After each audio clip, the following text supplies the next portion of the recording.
This conference will now be recorded. Excellent. So, hello everyone, and welcome to the Imagine Your Story Museum of the Rockies Summer Reading Kit webinar. My name is Amelia, and I am the lifelong learning librarian at the Montana State Library, and I will be facilitating our session today. A few things before we get started. The session is being recorded, as the robot lady announced, and will be posted to our Vimeo channel afterwards. So you're welcome to reference it there if you like. There's also a chat box in the corner that you can use. We'll be dropping some links into the chat box during the webinar, as well as monitoring it for questions. So please feel free to make use of it if you need to. At some point, we'll give you both of our emails. So if afterwards you're like, oh, I forgot to ask them this, feel free to shoot us the email, and I'm sure we'd both be happy to answer. Yes, please send do. you in the right direction if we can. Yes. So yeah, that was just Jamie, Jamie Oxt, who is our speaker today. She's with us from the Museum of the Rockies. She's the Outreach Program Manager, and she's been working with us on the Summer Reading Kit since 2018. Is that correct, Jamie?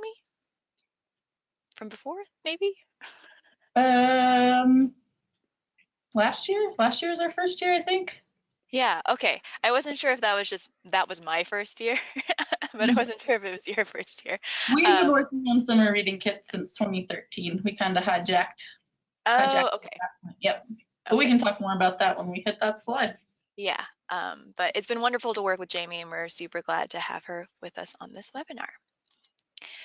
So for today's agenda, here's what we will be covering. First, we'll talk about how the State Library and the Museum of the Rockies joined forces to create the summer reading kits to give you some history and background to this program. Then we'll talk about CSLP, the Collaborative Summer Library Program that Montana and all of its public libraries are members of. Then we'll move into the actual summer reading kit and briefly discuss each of the activities that we have included this year. We'll talk about how to apply for a kit, as well as additional resources that you can use for your 2020 summer reading program. And again, at any point in time, please do feel free to stop us for questions. You are welcome to unmute yourself if you would like, but feel free to use the chat box. So first, Jamie will talk about the Museum of the Rockies and how our partnership started. Hello, everyone. We are here in the lovely Bozeman, Montana. We are part of Montana State University. We are a Smithsonian affiliate accredited by the American Association of Museums. My job outside of outreach to libraries and kits that go is primarily working with teachers throughout the state to get their classrooms here, primarily in April and May. So I'm a little bit buried right now with request forms for field trips this spring. We bring in about 15,000 students over the course of the year. I would say 9 of them come during April and May.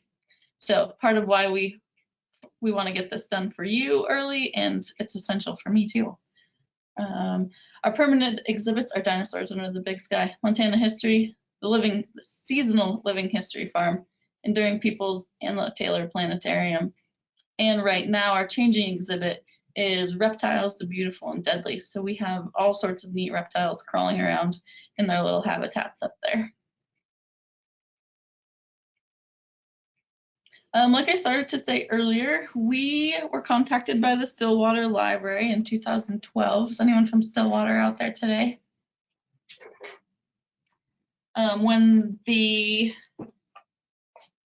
All right. Hi, Jennifer. That year it was Dig Into Reading, and so we were contacted to help with that curriculum. Ever since then, we've kind of taken the theme and run with it to represent exhibits that we have here at the museum. We probably hit our maximum. We range between 30 and 55 libraries. Last year is probably our maximum hit. Like it says, that 55 kits handed out, which was awesome. And we probably couldn't have done that had we not partnered with Montana State Library. Yeah. Dream team. Woo! So we'll continue to hijack that for as long as we can. to bring the museum to you. And yeah. Yeah, awesome.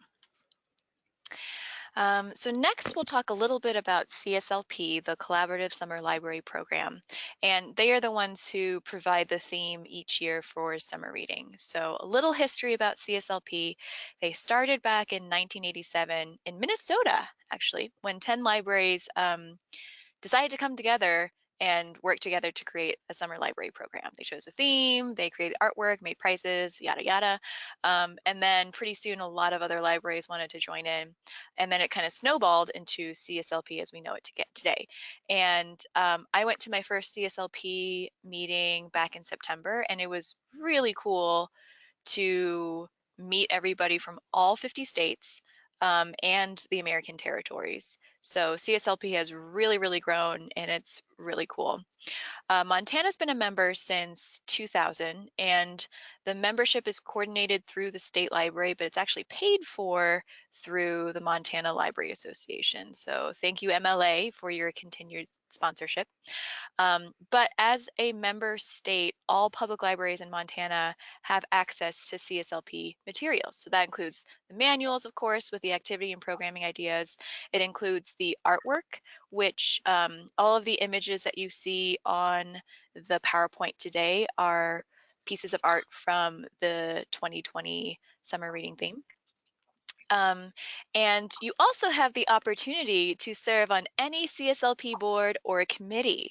So if you're interested in that opportunity, I do encourage you to do it. Any member library is welcome to serve, and it's a great way to connect with your counterparts across the country.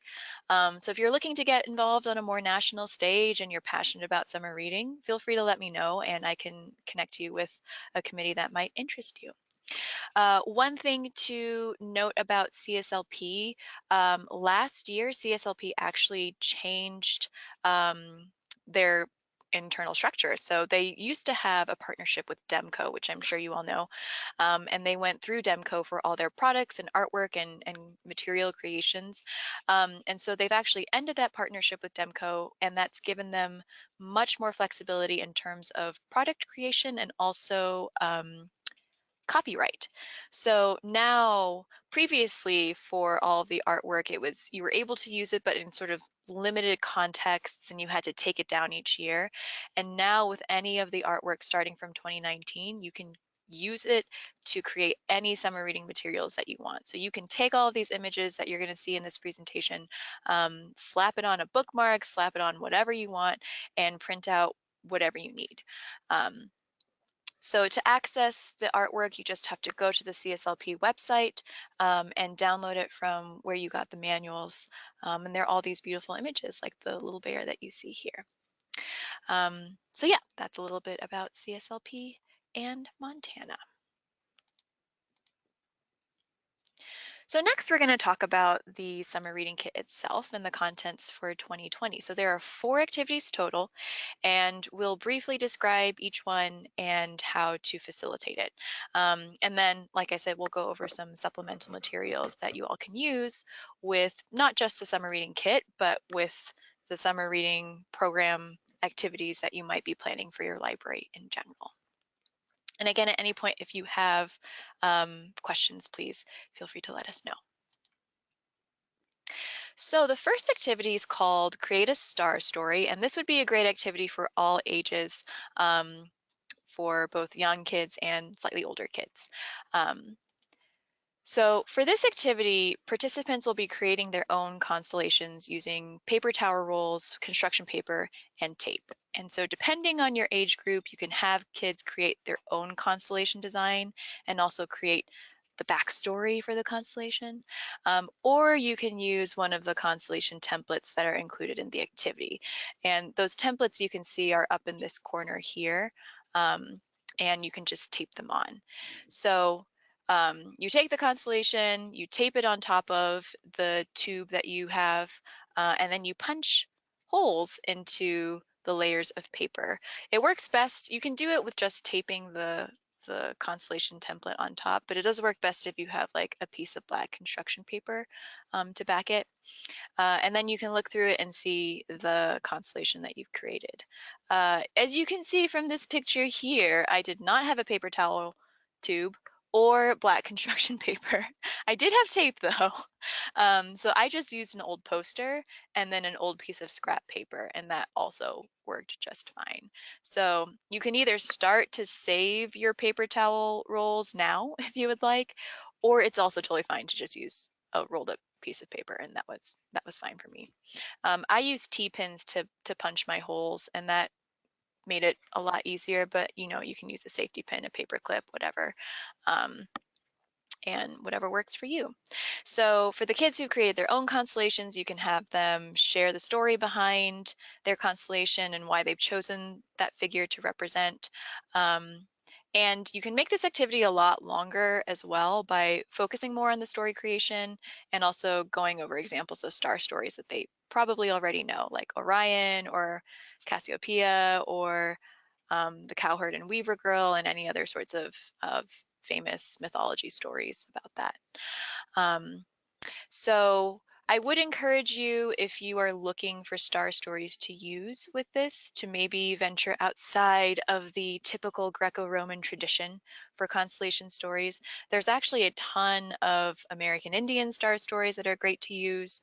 And there's this really cool website that I want to share with you all.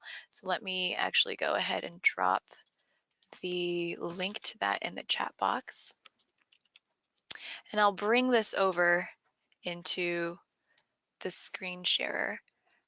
But this website here actually looks at famous significant stars in the sky, and you can see which constellations come from which culture. So you can see the Hawaiian star line is the cat's cradle. So you can click on that and it'll show you what it looks like.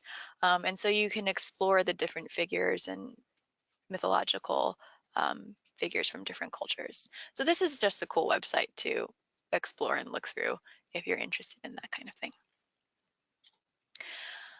A couple other ways that you can alter this is you can use your phone and shine, like your phone flashlight, and project the constellation in a dark room, which is a really cool way to share it. It actually works better if you have like a Dixie cup. So if you have a shorter tube, the longer tubes you can do it, but it's a little bit harder. You can also do it with just a piece of paper and the design poked into it, held in front of the flashlight. So yeah, we've included a few links of things that you can look at when you're looking for supplemental activities with this activity. But yeah, that's the basic gist. And oh, a couple other things that we did include for the younger kids, there are some connect the dot constellation worksheets that they can use to learn about different constellations and to practice, you know, using a pencil and their numbers. For older kids, you can actually print out these blank sky charts. So if you give them the blank sky chart, they could maybe create their own constellation map or try and guess where the famous constellations are. And then you can also print out the same sky chart with the actual constellations on there if they want to check it. So more options for different age groups. I've had a ton of fun with kiddos creating their own constellations and making up their own myth as to how that constellation was formed and presenting that. One way we brainstormed here at the museum was taking poster tubes, like poster mailing tubes, they're about 4 inches in diameter, and putting a similar thing to what Amelia did on the top. And if you were to rent the Star Lab, we were thinking it'd be fun to try to put that over the bulb of the Star Lab and projecting it onto the screen, or onto the dome rather, and then having kids present in there. We're gonna try that here sometime soon, I think. That might be a fun way to do it. And then black construction paper and glow in the dark or chalk that gets hairsprayed are a couple other really easy ways to pull off a similar that's a great idea. Mm-hmm. Awesome. And yeah, you can always, you know, turn it into a slight kind of history lesson too, if you want to give examples of like, here are famous Montana figures that you could create a myth for and create a constellation for, or, you know, someone who's important to you. There's a lot of different ways and different stories that you can have kids create for this activity. Any questions about creating a star story?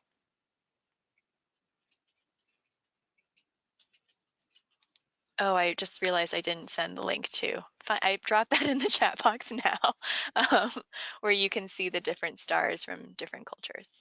Sorry about that. It's a Okay, great resource. Thanks. let's move on. The next activity is called Hide and Seek Moon, and this would be a really great activity for the younger crowd, perhaps 3 to 6 years old. So in this activity, kids will stand a bit away from a large poster of the moon. And on this poster, there are quote unquote hidden images of different animals. And you can see the animal illustrations here, which are really cute. Um, and so the kids are standing a little bit away, and they have a set of kid binoculars where they will search the moon and try and find the location of the different animals. There's an accompanying worksheet that goes along with the activity where kids can mark where they've found an animal, and then you can talk about the different features on the moon as well. And then you can also talk about different stories about the moon, or maybe create stories about why is there a frog on the moon, or what's he doing there, and use that as a conversation starter or something. So the activity does include a file for the moon poster. And we originally were going to print that out for everybody, but it turned out to be very expensive to print large posters. So we're going to change it a little bit, and I'll show you a picture of that. But here is the general setup of the kids' binoculars, which are really easy to use, and then looking at the moon from a little ways away. So instead of printing out the moon poster, we are actually going to provide moon tapestries that look like this, or something very similar to this. And they're quite large. And so you can still use the binoculars with it. And we were thinking of including various image sets. So I showed you the animals before, but we could include planets or constellations or animals or food, or if you have any other ideas, feel free to drop them in the chat box. But we thought this actually might give you a little bit more flexibility in that you can tape or pin each image set and, you know, change it up each time so you can use it multiple times. So if you think of any other types of images that you think kids would like, feel free to let me know. We're hoping to include 3 or 4 in the kit, and you can just tape them and place them wherever you want on the tapestry. The rest of the activity would be the same, where the kids use the binoculars, they try and find the images, and then mark where they are on the corresponding worksheet. Lori said, did you try going to the college? Printing Services does things like this for cheap. Oh, we did not consider that. So maybe we will do that. I will make a note to myself. I think we'd still include different image sets though, so that you guys have more flexibility with this. Flowers, that's a great idea. Okay, any questions about that activity? And I haven't done research on this yet, and if you have suggestions, feel free to include, there was one recommended book that went along with this called Moon Rope, I believe. But if you have any other recommended children's stories about the moon, feel free to put them in the chat box, and I will also include that in the activity. Any questions or suggestions?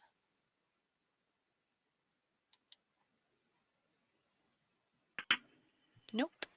Okay, onwards.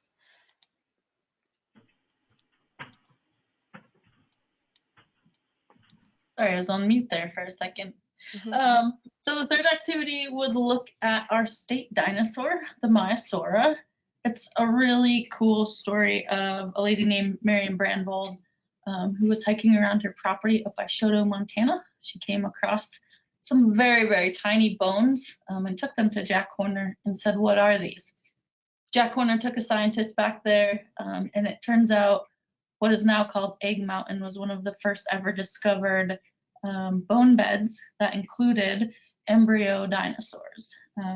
So a good story that did become our state dinosaur. We are hoping we're doing dinosaurs and more in March, in which we will have Holly Woodward Ballard here from North Carolina. She will be providing commentary on the Maiasaura and the research that's being done as to how they cared for their young. So that should be fun to interview her and have that available for you all on video. That lesson will also include photos of fossils that we have on exhibition, including that little baby Maiasaura embryo and other Maiasaura bones. You can go to the next slide. There we go. That shows Shoto, Montana, near where that was found. There's our little baby Maiasaura.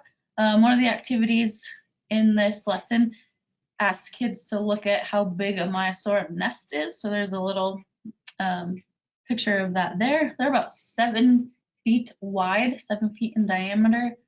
Really unique mothering characteristics of these dinosaurs. They traveled in herds, they cared for their young, and what we know right now, it changes every day as you know, is they're one of the few dinosaur species to have done that. There's a little finger puppet for you, for your students and kiddos to do at the end of the lesson. Any thoughts or questions on that one? You can really go in several different directions with that. You can look at traits of dinosaurs, you can look at different kinds of dinosaur eggs, you can look at herbivore versus carnivore, herds of, and compare it to modern ecosystems in Montana where herds of buffalo are roaming around, kind of similar to the Maiasaura. And one other thought, Jamie, Cindy had actually told me about one of the activities in the manual that her library really likes at the Bozeman Public Library, where it's creating like fairy habitats and things like that. But you could, create not a fairy habitat, but a Maiasaura nest by collecting different things and trying to have kids create that and put together a little nest of some sort. So pretty easy way to change that from fairies into dinosaurs if you wanted. Totally. And in mine, I suggest either using outdoor debris to create that 6 foot, 7 foot diameter nest if you're able to go outside, or you can always use students within your group to show how big that actually is as well. I think at one point I suggest using a cantaloupe to compare a Maiasaura egg to the size of a Maiasaura egg. Speaking of habitats, we can go on to our reptiles. This would be a great one to include mini habitats, dioramas, type things as well. Like I mentioned, our changing exhibit right now is Reptiles, the Beautiful and the Deadly. That's from Clyde Peeling in Pennsylvania. So we have all 4 representations of reptiles, those being turtles, lizards, crocodiles, and snakes, and the tuatara, which you may or may never have heard of because they do not live here. But those are all represented in our museum right now. So this curriculum lesson will go into the differences between a reptile and an amphibian, a little bit about venomous versus poisonous and how venomous can be a really good thing. We're finding that snake venom has properties that can heal human diseases, and it's some amazing science happening right now. We will include videos from our friends at Zoo Montana who have their live ambassador animals in those videos. So those will be on our website. Before I forget, quick question. I had it on my last slide and forgot to ask. Can you stream video content, or would you prefer to have that on a thumb drive? If you wouldn't mind chiming in that chat box, I would love to know so that we can accommodate you appropriately. Thumb drive, cool. 2 times. Okay. I'm going to also ask that on your application, which we'll show you where to get to later. There's a specific question about that. So we may just send thumb drives to the people who have indicated the need for those, but the videos will definitely be on our website, and we'll show you where that is later too. Thanks for chiming in. That was great to see. So back to reptiles. Those are some of their ambassador animals, those 3 on the top. My favorite is the, oh geez, I forgot. His name's Grumpy. He's a hognose snake. He lives in eastern Montana. We'll include reptile fun facts and some tips for interpreting reptile content. I know reptiles can be pretty scary for some folks. They have a natural aversion to snakes, 100% real and understandable. So we'll just talk a little bit in that curriculum about why they're good and things they do good for humans and how they keep rodents at bay. And yeah, I think reptiles are really cool. So coming up with the things that are scary about them is a little hard for me. All right, and the craft included is that looks at geckos. Gecko toes are really cool. Those toes, fun fact, have about 100,000 hairs on them, as many as that are on your head, to help them stick to, well, right now they're stuck to the side of the glass upstairs, upside down, so they can stick to whatever. My question is, how do they get unstuck? So it's taking those little geckos, cutting them out, letting the kiddos cover them, and then you could attach a magnet to them, or you could attach a couple little magnets to the feet or poster putty. My one concern with magnets is if you're working with little kids, excuse me, they could be a safety hazard. If they swallow more than one magnet, it's kind of a big deal. It makes your intestines stick together, in case you wanted to know that. So any suggestions on what you would prefer if we were to include magnets or stickies? Any suggestions are great. But safety first always, so you could probably even use masking tape on the bottom of those. I haven't come to a real conclusion as to whether we're going to include something like that in the kit or not. So if you want to throw some suggestions in there of what would be helpful for your audience, that'd be great. Yeah, definitely make sure the parents, once they leave your facility, it's all on the parents. So you can tell those little guys that you know they're smart enough not to swallow magnets.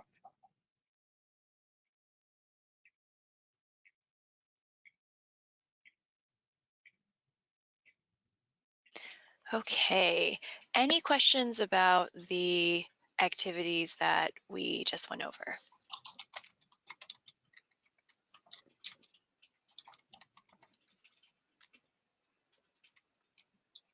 No? Questions, suggestions, now's your time. You guys have input here. Yeah, we haven't purchased anything yet, so you have until when we purchase things to give input, which will be in the next couple of weeks.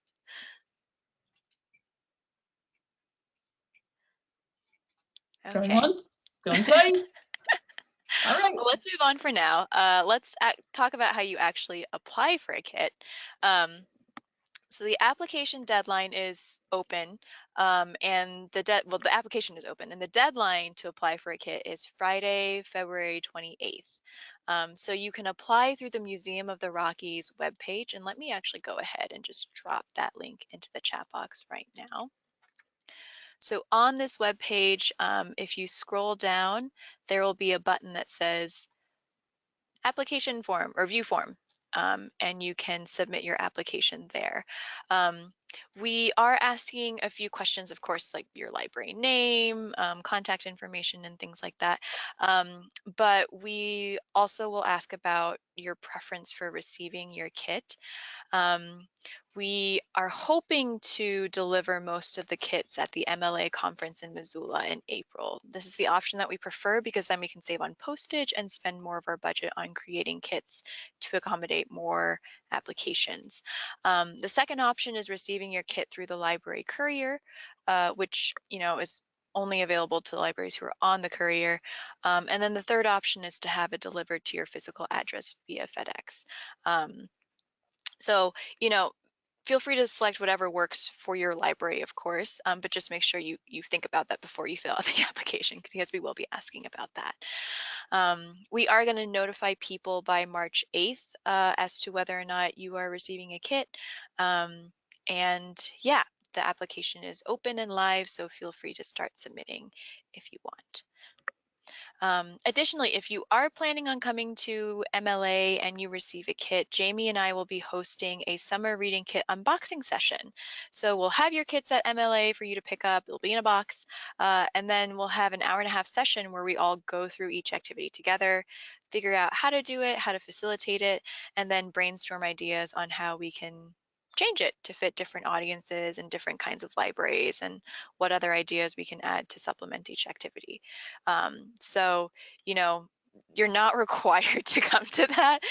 It's not mandatory, but just anyone who wants a little bit more time with the kit, and wants the time to actually open it up and see what's in there, you're more than welcome to come, and we can have a nice, fun, relaxing unboxing session to prep for the summer and get familiar with the contents. I won't bring any live reptiles, I promise. Oh, that would have been cool, but yeah, a little hard to transport. So no snakes, no reptiles, nothing like that. Any questions about the application? Quick, just 100% transparency. We both had NASA grants last year, which allowed us to give a kit to really anyone who applied. We had the funds to do that. This year we weren't so lucky. So depending on who applies, we may ask you to kind of go back to what we've done in the past of sharing kits, especially if you're close in proximity. We haven't made any decisions on that because we don't have any signups and we really just don't know, but that is a possibility. So Yeah. Okay. Moving on. So next thing we wanted to talk about were some of the supplemental resources that you could use for your summer reading program.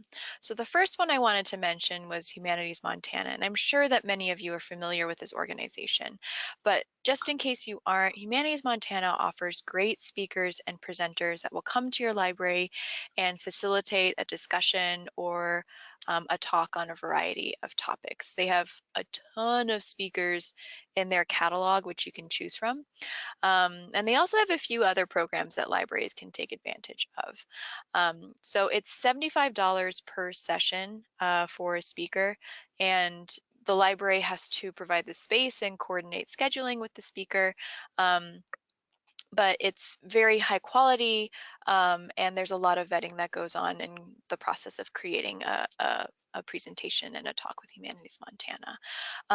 Kim Anderson, who is the director of Humanities Montana, also wanted me to emphasize that the $75, that fee is waivable if that is a hardship for your library.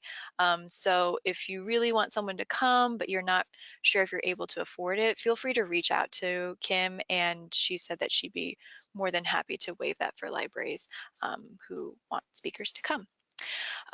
She also wanted me to mention that they have two programs that libraries could take advantage of. So the Big Sky Reads program is a $500 stipend for you to support your local book club.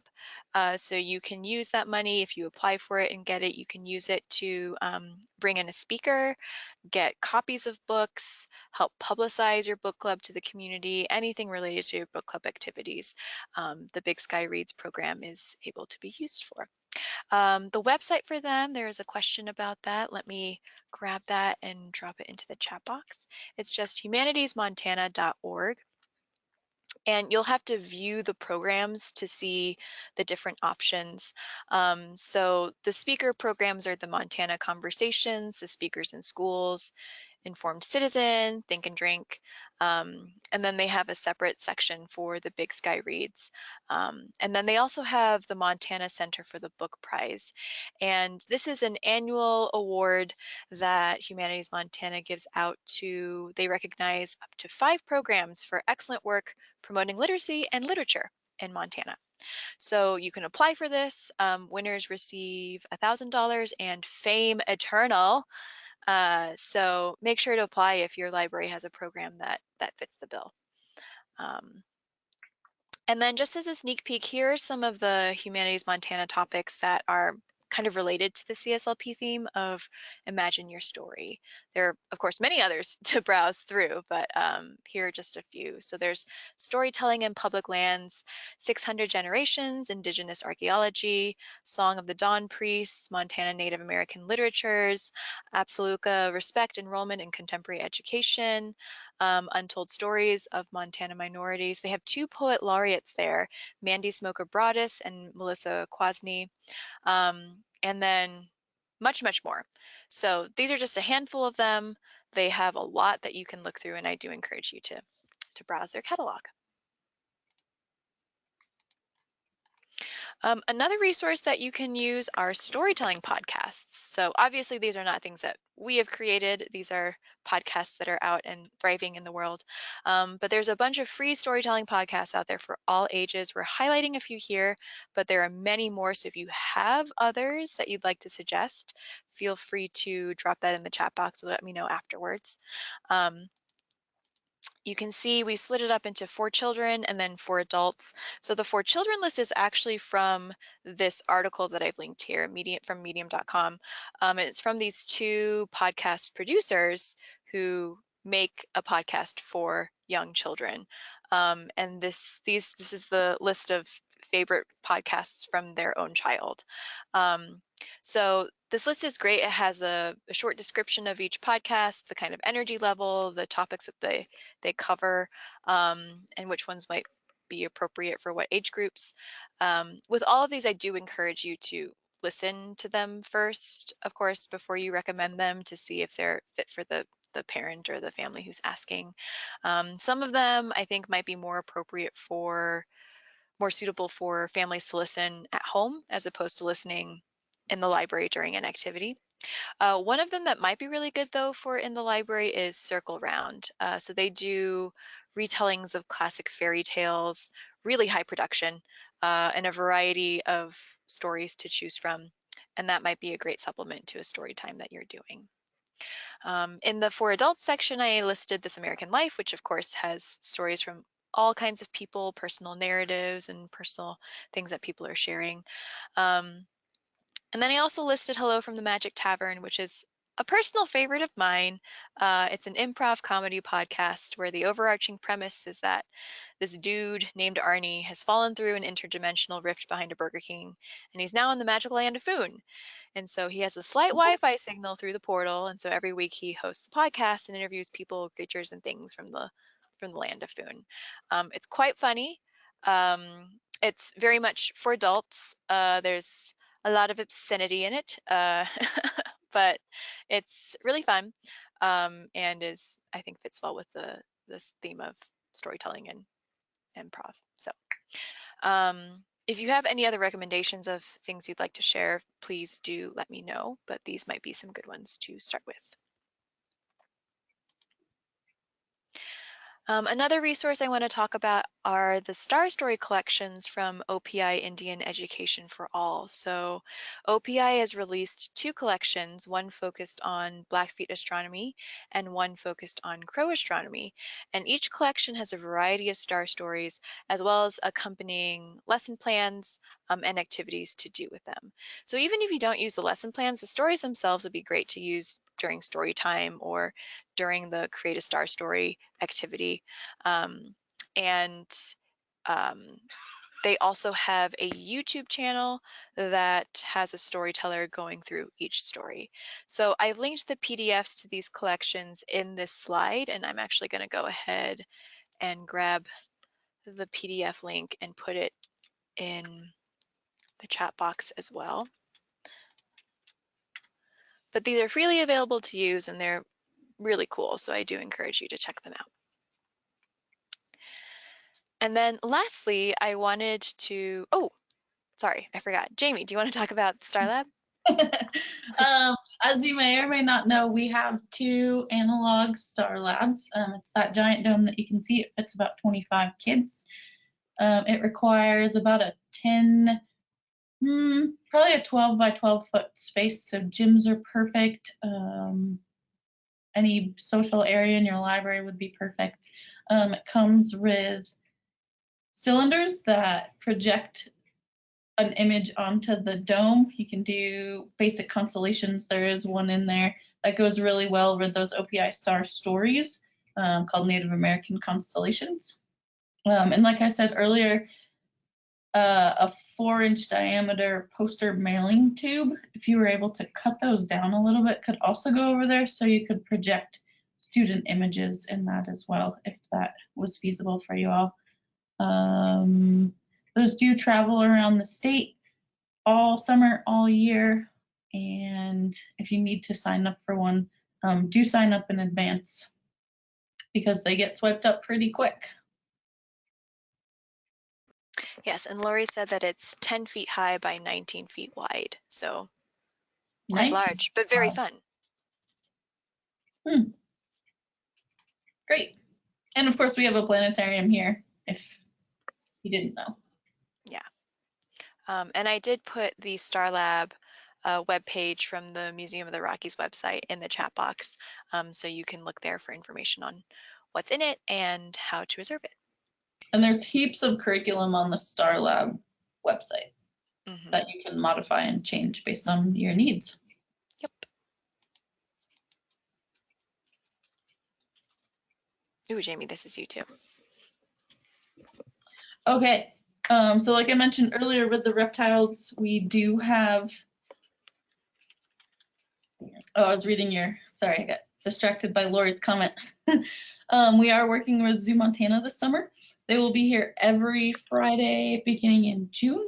And like I mentioned, we did take video of them talking about their ambassador animals and telling your students, you can use those to tell your students more about amphibians versus reptiles, taking a closer look at those 4 different types: turtles, lizards, crocodilia, and snakes. No, they don't have a crocodilia to show you, but they do have the others. You can also order their Educate trunks that has some biofacts in them, such as snake skins and a few other things to use. You can also give them a call or shoot them an email, and they will work with you to bring their ambassador animals to your library.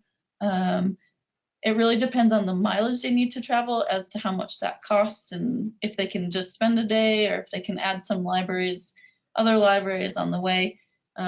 There's no real set fee for that. It's a little bit dependent on travel, like I said. They're great. They're 2 very enthusiastic ladies, very excited about sharing education about animals with the general public. So give them a call if you're so inclined. Awesome. And then the last thing that I wanted to show is the MSL Community Forum, so the Summer Reading Sharing Space. If you haven't looked at the MSL Community Forum, it's an online sharing space where anyone can post resources, articles, links to share with the wider Montana library community. You don't need an account to view the posts, but if you want to post things, you do need an account. And there's a thread for the 2020 Summer Reading Program. So let me actually go ahead and drop the link to the MSL Community Forum into the chat box. And then I'll just drag this in here so you can see. There are 2 main forums here. There's the Montana Shared Catalog, and then there's the Library Program Resources. If you click on Library Program Resources, it takes you into that forum, and you can see here there are sub-forums on the side. There are 1, 2, 3, 4, 5, 6, 7 different sub-forums, and there's one for summer reading. So if you click in here, you can see that there is a 2020 CSLP discussion thread, Imagine Your Story, and then a 2020 CSLP performers discussion thread. So if you are looking to take advantage of the Educate ambassador animals that Jamie mentioned, it'd be great if you posted it in the performers discussion thread so that people could know, oh, you know, this library is using it. I'm near this library. Maybe I'll coordinate with them. But if you click into the discussion thread, you can see there are some webinars, there's some other resources. I posted the notes that I took from the 2020 Summer Reading Brainstorm webinar that happened last month, I believe. And we'll be posting more things in here as summer approaches. So I just encourage you to bookmark this, keep this in mind, and contribute if you have something that you would like to share as well. Amelia, while you have that open, can you go to our website? We'll just take a quick look. I think we have enough time. Yeah, oh yeah, totally. Library's webpage and the outreach page.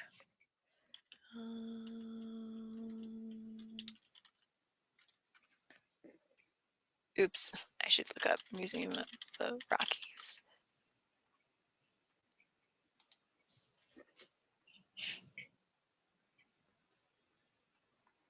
Nice, so there's the summer reading.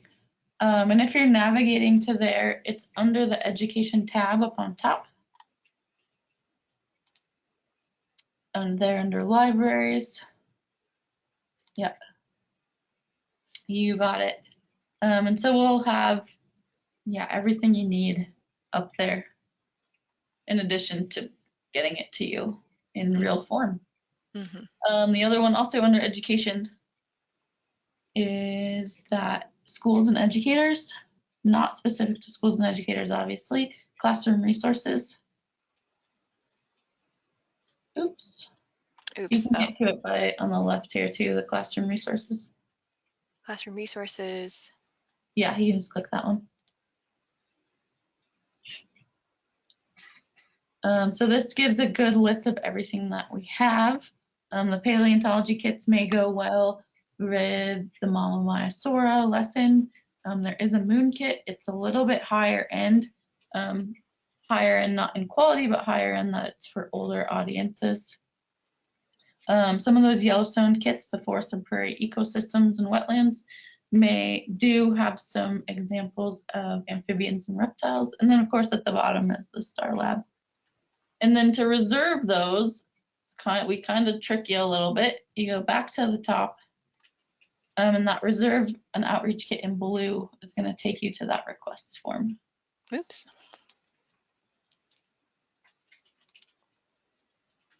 Cool. Is there anything else you want to show on the MOR website, Jamie? No, that should do it. So you should know in advance that we'll get those to you. If we need to, if you're local, you can pick them up and drop them off. But if you're far away, we'll send them. But it is your responsibility to send them back or send them to the next library, which happened a lot last year with the Star Lab. It went from library to library. The shipping for the small kits is anywhere from $10 to $25, I would say. The rental fee is $25. And then the Star Lab is a little expensive to ship back. That's about $180. It really depends on how far away from us you are too. I've shipped it for as little as $80 as well, so it can really depend. Yep. But again, if you're in a similar area and are working with another library, maybe you could split those costs or work something out between yourselves. Thanks, Amelia. Yep. And then I also wanted to mention that all of the resources from this PowerPoint are listed on the summer reading webpage on the MSL website. So I'll drop that link into the chat box as well. But yeah, in the lifelong learning section, there's a webpage for the 2020 summer reading program, and you can look at all that information here. And the link to apply is also down here too. So any questions? Or suggestions? Or suggestions? Feel free to turn your microphone on if you have it too and talk at us if you prefer.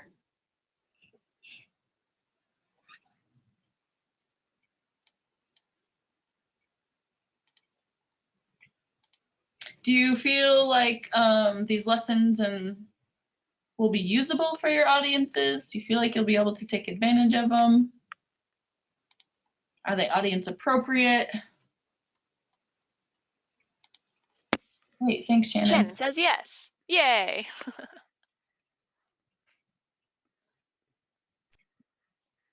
Great. Amelia, can you hear me? Yes.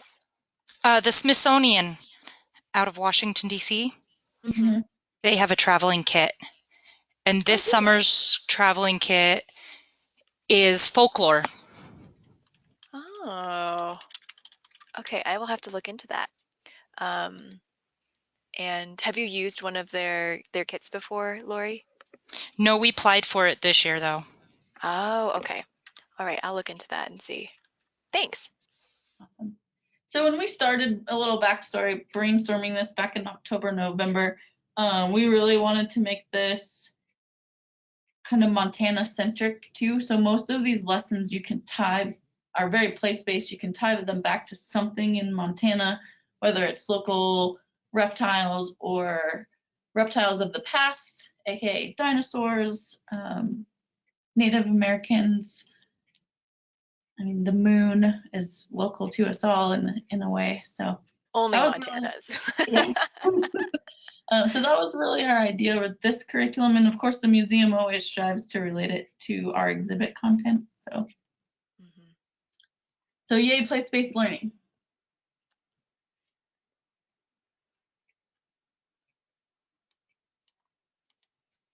Well, thanks for all that great feedback. We do appreciate it.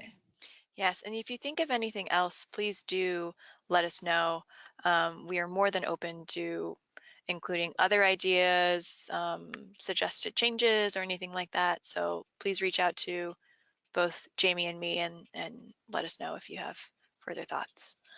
I'm going to go ahead and pause the recording now.